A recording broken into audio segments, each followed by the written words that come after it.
Time for another Soccer Down Here 1v1, and our tour of Tormenta continues on the USLW side with the champs. And we have finally caught up with the wonder between the sticks, Sydney Martinez, USLW Golden Glove Award, MVP trophy winner from the championship game, and the win over Minnesota Aurora. Sydney, the Effingham County. Everybody wants to sit there and say you're a former high school standout.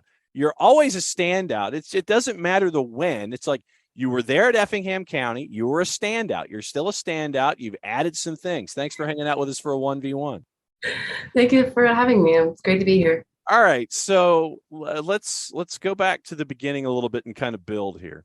With being a part of the Georgia high school soccer scene and knowing what things have been building in the Eastern footprint, how did you end up getting with the initial interest with Tormenta, and how did you end up being a part of Tormenta? How did get into that story a little bit? So growing up out in Effingham, there wasn't really many options out there. So I was on the Cyclones at the time, and I was playing with girls that were 18 and I was 13. So once they left to go to college, the team kind of disbanded. So we needed to find me a new team to play on. And then we saw that Storm was out there in Savannah, and we knew a few other families that had also moved out there. So it was just a good connection. And then we heard positive things. Then let me ask you this. It takes a special individual to be a keeper.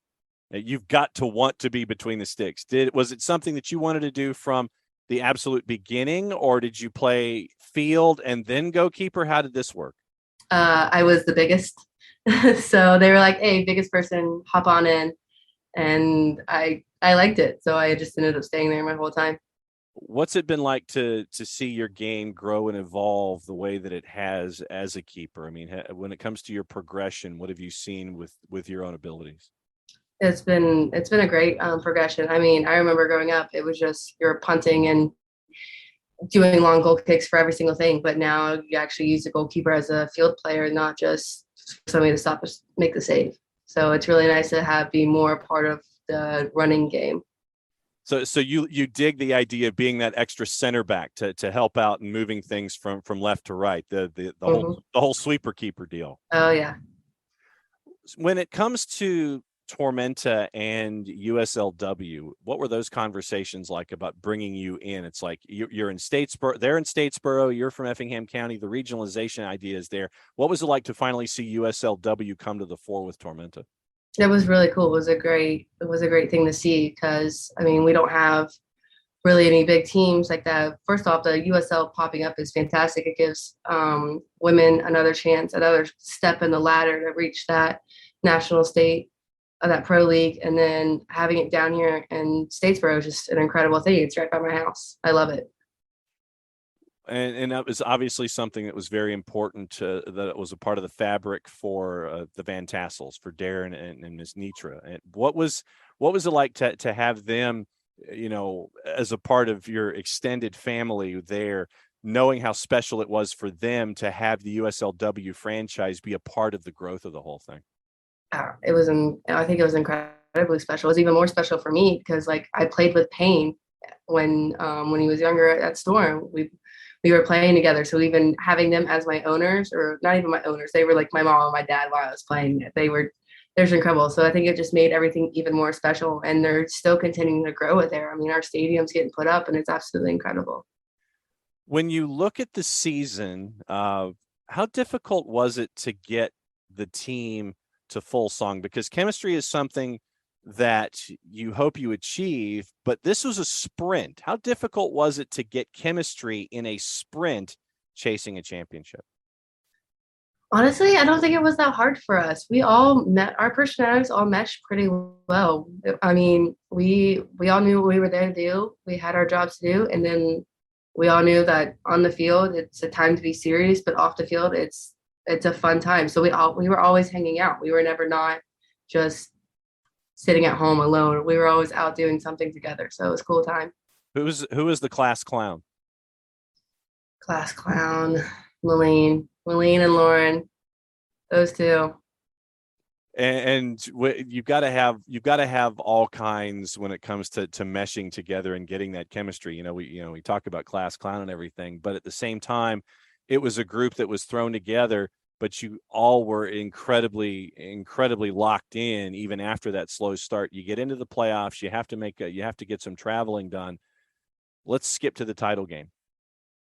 What was it like there at the Vikings facility when you go walking out and you see 6,500 and there aren't a whole lot of Tormenta fans there? Well, there were, but it was a largely hostile environment. What was it like walking out and seeing 6,500 people and most of them screaming at you and not for you? It was a crazy situation. I was like, because my folks actually flew up to the game.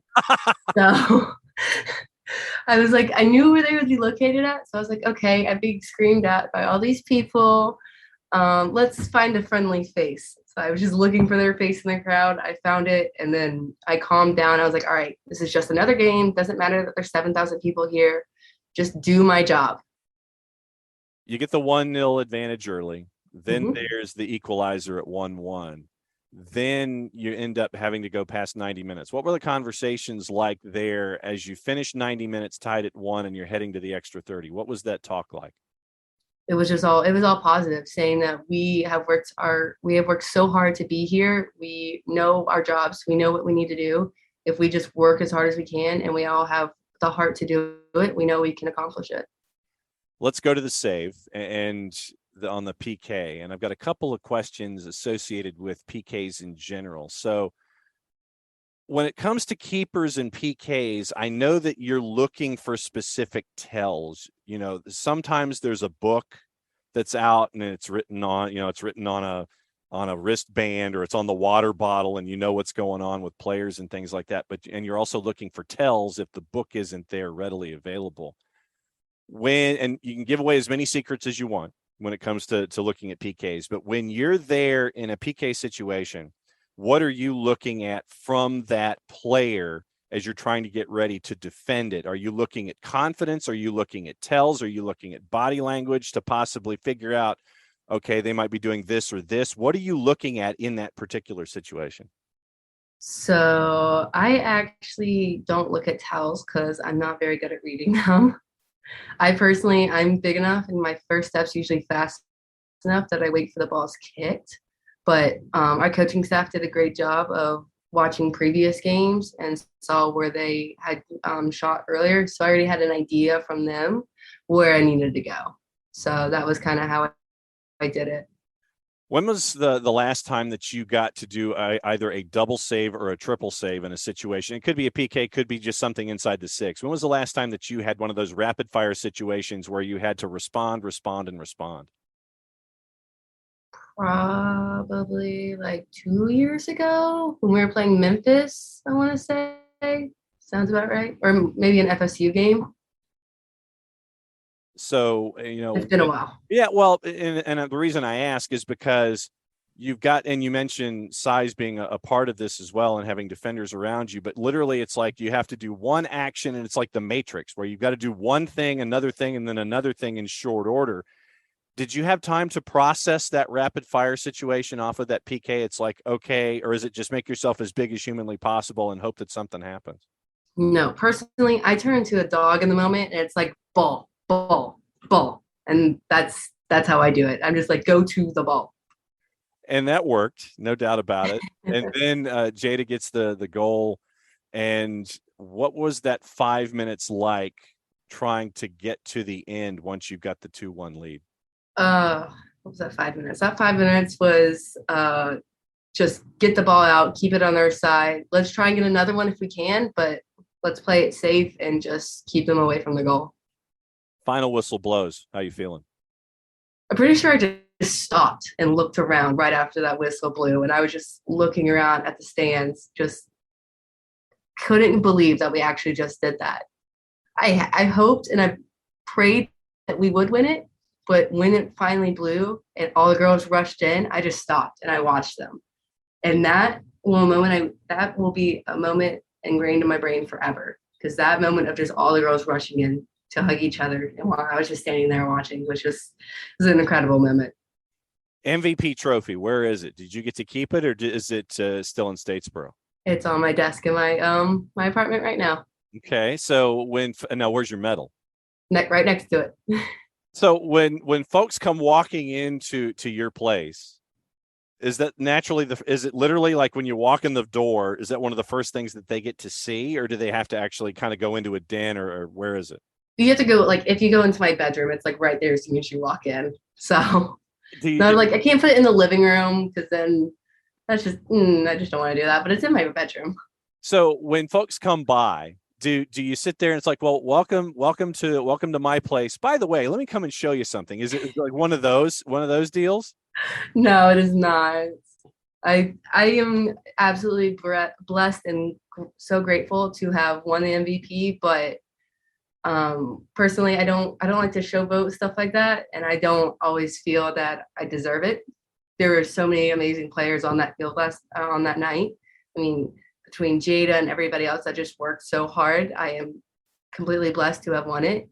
But I'm also not the person that's gonna keep pushing it like that. So has this season sunk into you yet from USLW, that everything that you guys were able to accomplish? Has it sunk in? If you had time, because I know that as we're talking, you're at USF and you're back at it for the college season. Did you have time to sit there and reflect on what you guys were able to do in a first year, in a first ever situation? yes and no. I like was able to absorb quite a bit of it, but I think from learning what I've learned with my coaches that I have over the summer and transferring it here, I don't think I've able to like process all of that yet to how I can better help my team here now with what I've learned over the summer. So I think I'm still just trying to process all that, but I think I've been able to sink in the fact that we just did that in an inaugural year, which is absolutely incredible. What was it like when the plane finally landed in Savannah and the reception was there at the airport, and the reception was also 45 minutes later when you guys got back to Statesboro? What was it like turning that corner and seeing that at the airport? It was amazing. Honestly, it was just very simple, amazing because I didn't expect to really see anybody at the airport. I expected to have it like when we got back to the clubhouse, but when we got to the airport, just to see that many people there and that many, even from like the men's side that showed up at the airport, was just, it was so cool to see. And you just felt how much of a family that we are at Tormenta. Do you feel like a role model in any way? Yes, I do. I like to think that I can show girls that even though we come from a small area, we can go to big places and we can do big things. So I hope I can inspire the younger girls to think just because you come from little old Effingham and Statesboro that you can't make it big, but we can. Golden Glove Award, MVP, champion, medal, trophies, all these kinds of things. And now that you're at USF, let's bring it forward a little bit. How would you like to see your game continue to grow and improve down there at USF this season? I'm hoping I can build a family with my girls here, just like I had over the summer, because I think that's what helped us the most over the summer. So I just want to continue that on with my new team here because we are such a young team.